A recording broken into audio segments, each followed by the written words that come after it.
जय हिंद। इससे पहले की क्लास में हमने कंप्लीट कर लिया था आपका इंडो ग्रीक के बारे में। आपको बताया था ना कि मौर्य वंश के अंत के बाद क्या हुआ, मगध छोटे छोटे टुकड़ों में बट गया। और जो भी इसमें क्या है कि जो भी वंश आया वो देखा जाए उस वंश का शासक कोई योग्य शासक नहीं था। कहीं ना कहीं अब क्या हुआ कि विदेशी आक्रमणकारियों को भारत क्या दिख रहा था, भारत अवसर की तरह दिख रहा था भाई।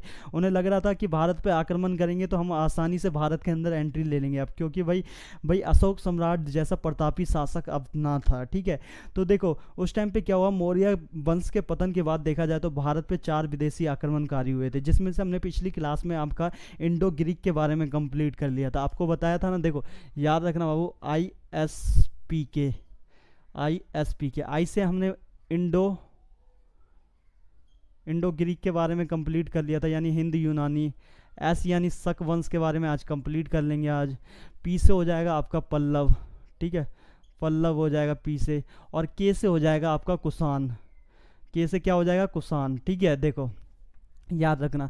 देखो शक वंश की बात करें आज तो भाई पिछली क्लास में हमने आपको बताया था ना कि भाई इंडो ग्रीक की बात करें, हिंद यूनानी, ये अफगानिस्तान के हिंदू कुश पर्वत को पार करके आए थे। ठीक है, हिंदू कुश पर्वत को पार करके आए थे। ठीक है, बैक्टीरिया एक जगह है, ठीक है, इन्हें इसीलिए क्या बैक्टीरियाई शासक भी कहते हैं। ठीक है, देखो पिछली क्लास में हमने इंडो ग्रीक के बारे में कंप्लीट कर लिया था, तो आपको बताया था ना कि प्रथम चरण में और द्वितीय चरण में आए थे। तो प्रथम चरण में क्या हुआ था कि भाई यहाँ पे युद्ध की बात हुई थी। ठीक है, यहाँ पे जो भाई 2 विदेशी आक्रमणकारी थे, इन्होंने सुंग वंश पे हमला कर दिया था। ठीक है, उस टाइम सुंग वंश के जो राजा हुआ करते थे, पुष्यमित्र सुंग हुआ करते थे। किसने कर दिया था, डेमेट्रियास और मिनांडर ने कर दिया था, आपको पिछली क्लास में बताया था। तो पुष्यमित्र सुंग के जो लड़का हुआ करता था अग्निमित्र ने इस युद्ध को विफल कर दिया था, ये पिछली क्लास में हमने पढ़ा था, आपको बताया था। ठीक है, उसके बाद आज बात करेंगे किसके बारे में, शक वंश के बारे में बात करेंगे। शक वंश की बात करें तो ये कहाँ से आए थे, मध्य एशिया से आए थे। ठीक है, मध्य एशिया से इनको लतिया दिया गया था। किसके द्वारा लतिया दिया गया था, याद रखना, यूची कबीलों के द्वारा इन्हें क्या लतिया दिया था। और ये मध्य एशिया से भाग के कहाँ आ गए थे, हिंदुस्तान में आ गए थे। ठीक है, जब ये बाबू हिंदुस्तान के अंदर भाग के आए ना, तो हिंदुस्तान में आए तो कहीं ना कहीं अब इनको ना अंदर ही अंदर लग रहा था कि अगर हम ज़्यादा लेट कर देंगे तो हम अपना आसरा भी नहीं बना पाएंगे और यहाँ से भी लतिया जाएंगे। तो कहीं ना कहीं देखो ये धीरे धीरे क्या हो रहा था कि वहाँ से लतिया रहे थे, कहाँ से, मध्य एशिया से लतिया रहे थे और धीरे धीरे हिंदुस्तान की ओर अग्रसर हो रहे थे। तो कहीं ना कहीं यहाँ पे क्या हुआ कि शक की ना यहाँ पे हिंदुस्तान के अंदर 5 जगह शाखा थी। ठीक है, 5 जगह शाखा थी, कहाँ कहाँ थी याद रखना। देखो 5 जगह शाखा की बात करें, एक कंधार में थी, कंधार यानी अफगानिस्तान। दूसरा हो जाएगा आपका तक्षशिला। तीसरा होगा मथुरा उत्तर प्रदेश। फिर उज्जैन हो गया। फिर उसके बाद नासिक यानी कि महाराष्ट्र हो गया ये। ठीक है, नासिक यानी कि महाराष्ट्र हो गया। और याद रखना बाबू, क्वेश्चन पूछा हुआ है, शक राजाओं को क्षत्रप कहा जाता था। क्या कहा जाता था, क्षत्रप कहा जाता था। ये भारत में आकर 5 जगहों में क्या थे, बसे थे। ठीक है, आपको याद रखना कौन कौन सा हो जाएगा, कंधार यानी कि अफगानिस्तान, तक्षशिला तक्षशिला पाकिस्तान के अंदर है, मथुरा उत्तर प्रदेश, ठीक है, उज्जैन मध्य प्रदेश, और नासिक महाराष्ट्र यानी कि ये गुजरात। ठीक है, ये गुजरात भी उस टाइम मिक्स था। ठीक है, नासिक यानी कि आपका हो जाएगा महाराष्ट्र। ठीक है, तो क्या हुआ एक बार ना, मथुरा के राजुक शक शासक, मथुरा के कौन, राजुक शक शासक ने किस पे, मालवा पे हमला कर दिया। किस पे हमला कर दिया, मालवा पे। कब कर दिया था, याद रखना 57 बीसी में हमला कर दिया था। 57 बीसी में हमला कर दिया। तो मालवा के जो राजा हुआ करते थे शासक, मालवा के राजा ने इन्हें क्या है कि शक शासक यानी राजुक को हरा दिया। ठीक है, पराजित कर दिया। और उन्होंने कौन सी उपाधि धारण कर ली थी, याद रखना, विक्रम आदित्य की उपाधि धारण कर ली थी। किसकी उपाधि धारण कर ली थी, विक्रम आदित्य की उपाधि इन्होंने क्या कर ली थी, धारण कर ली थी।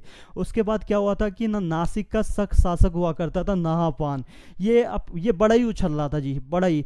ये हमला किस पे हमला करने के लिए बौखला रहा था भाई, पागल सा हुआ जा रहा था जीपीएस पे। कौन जीपीएस, गौतमी पुत्र सातकर्णी, पिछली क्लासों में आपको पढ़ाया हुआ है। ठीक है, गौतमी पुत्र सातकर्णी पे ये हमला करने के लिए बड़ा ही बौखला रहा था। ठीक है, तो बड़ा ही बौखला रहा था, इसने हमला बोल दिया किस पे, गौतमी पुत्र सातकर्णी पर। और गौतमी पुत्र सातकर्णी यानी कि गौतमी पुत्र सातकर्णी के नाम के आगे क्या लगता है बाबू, प्रतापी लगता है। और बताया था कहीं ना कहीं आपको पिछली क्लास में, प्रतापी जिसके नाम के आगे लगता था वो मार काट वाला होता है। ठीक है, यानी कि अशोक सम्राट की बात करें तो प्रतापी अशोक सम्राट। ठीक है, तो यही क्या हुआ, नहापान को क्या हुआ, जीपीएस ने गौतमी पुत्र सातकर्णी ने पराजित कर दिया। और पराजित कर दिया जानकारी हमें नासिक के जोगलथम्बी से मिले। जोगलथम्बी में क्या हुआ था, जब उत्खनन का काम हो रहा था ना, वहाँ पे सिक्के मिले। सिक्कों से मिलती है किसकी जानकारी, आपकी नहापान और जीपीएस के बारे में। इस सिक्कों में क्या मिला है याद रखना बाबू, एक तरफ की फोटो में दिखला रखा है क्या है बाबू, कि भाई जीपीएस तलवार लिए यूँ खड़ा है और आपका नहापान कल जोरे यूँ खड़ा है, याद रखना, ठीक है। कल जोर के यूँ था, ठीक है। यानी कि कहीं ना कहीं जीत की, भाई क्या बता रहा है कि भाई कहीं ना कहीं यहाँ पे किसने, जीपीएस ने किसको, नहापान को घुटने टेक दिए थे। जैसे कि आज मोदी जी ने किसको घुटने टेकने को मजबूर कर दिया है, कांग्रेस पार्टी को, ठीक है, याद रखना। उसके बाद क्या हुआ, देखो भाई ये बीपीएस ना भाई, बीपीपी यानी कि आपका वशिष्ठ पुत्र पुल्लुवामी, अब इन्हें लगा कहीं ना कहीं, अब हमने क्या है कि भाई किसको, नहापान को हरा दिया। अब क्या हुआ, ये पहले महाराष्ट्र में थे, ठीक है जी, महाराष्ट्र में थे, ये भाग के आ गए थे आंध्र प्रदेश में, और इन्होंने महाराष्ट्र और आंध्र प्रदेश के बॉर्डर पे प्रतिष्ठान को अपनी राजधानी बनाई थी, आपको पिछली क्लास में बताया था। तो इन्हें लगा थोड़ा बहुत महाराष्ट्र का हिस्सा आ गया, अब हम क्या है कि पूरे महाराष्ट्र को कब्जे में कर लेंगे और आगे भाई हिंदुस्तान के अंदर अपना पाँव फैलाएंगे, ठीक है। लेकिन वही वाली बात होती है ना, जिसके घर शीशे के होते हैं ना, वो दूसरों के घर पर पत्थर नहीं मारा करते, और यही गलती कर दी किसने, वशिष्ठ पुत्र पुल्लुवामी ने गलती कर दी, ठीक है। और इन्हें पता नहीं था कि उज्जैन का जो शासक था रुद्रदामन, ये कहीं ना कहीं क्या है, नहापान से बड़ा ही योग्य शासक था, नहापान से ज़्यादा शक्तिशाली शासक था ये, ठीक है। तो रुद्रदामन ने क्या है, वशिष्ठ पुत्र पुल्लुवामी को 2 बार युद्ध में हराया था, याद रखना 2 बार, ठीक है। इसकी जानकारी हमें किसी अभिलेख में मिलती है, ये बताइए।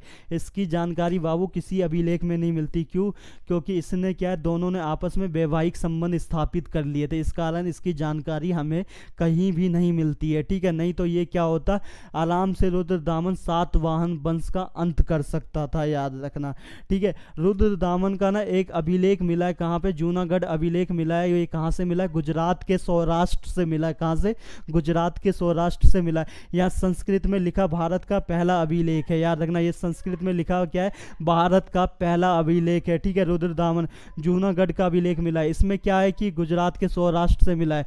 इसमें क्या लिखा हुआ है, चंद्रगुप्त मौर्य ने सौराष्ट्र में भाई सरकारी पैसे से किसका, भाई सुदर्शन झील का निर्माण किया था। किसका निर्माण किया था बाबू, सुदर्शन झील का निर्माण किया था। और कहीं ना कहीं देखा जाए तो मौर्य का पश्चिम विस्तार की भी जानकारी मिलती है, ठीक है। भले ही क्या है कि झील का निर्माण तो खेती, वहाँ पे खेती अच्छी होगी तो इसलिए झील का निर्माण किया गया था, ठीक है। लेकिन याद रखना, ठीक है बाबू, अभिलेख से क्या मिलती है, चंद्रगुप्त मौर्य यानी पश्चिम और उत्तर में विस्तार की जानकारी मिलती है, ठीक है। रुद्रदामन ने आगे जाके, ठीक है, सौराष्ट्र के इस झील का पूर्ण निर्माण करवाया, और वही देखा जाए गुप्त शासक स्कंदगुप्त ने भी इसका पूर्ण निर्माण करवाया, ठीक है।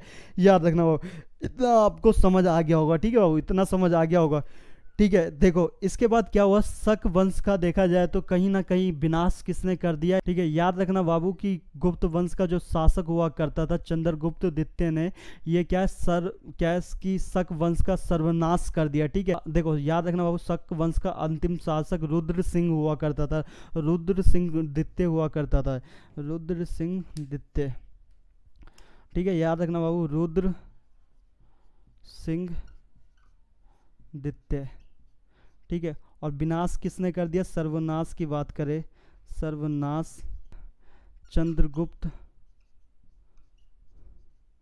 द्वितीय ने कर दिया था, ठीक है जी।